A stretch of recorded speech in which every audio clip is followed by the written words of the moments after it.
Iraq wedding tragedy.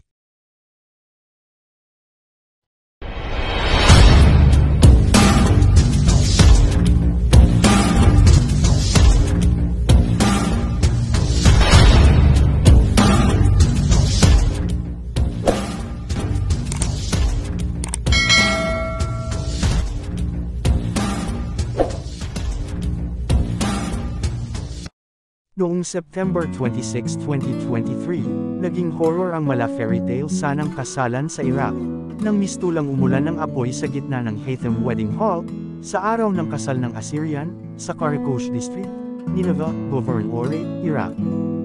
Ayon sa mga nakasaksi, nagsimula ang apoy matapos magsindi ang mga flare nang magsimulang sumayaw ang mag-asawa.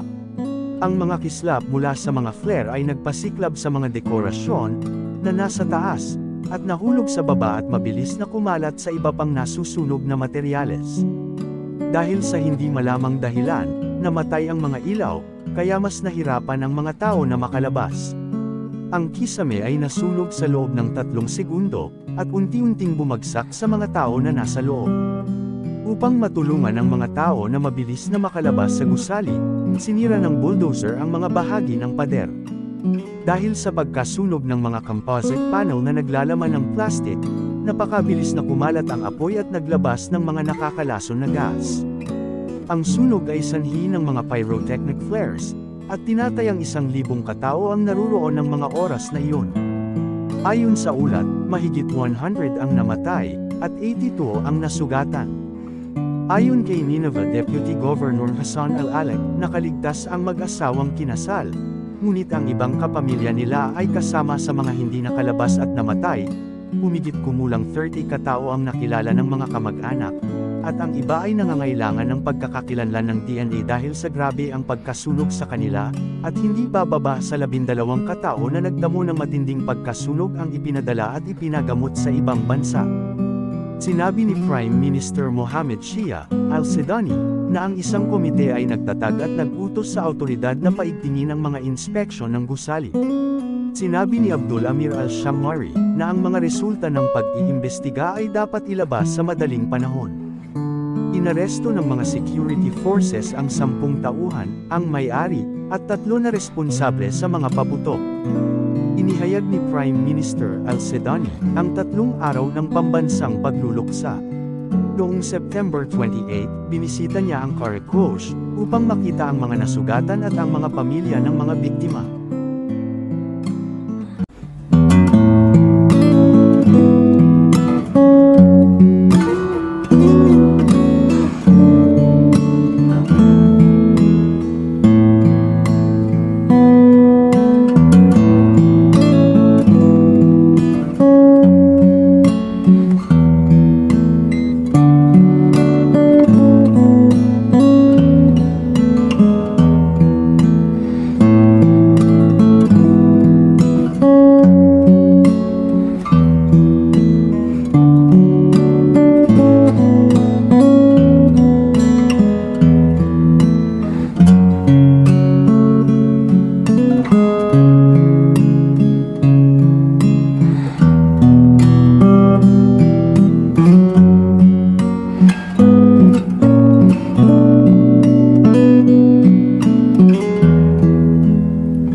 Maraming salamat po sa inyong panunood. Kung hindi pa kayo nakasubscribe ay pindutin nyo na ang subscribe button, at like, share at bell button na din para sa ating mga susunod pang upload.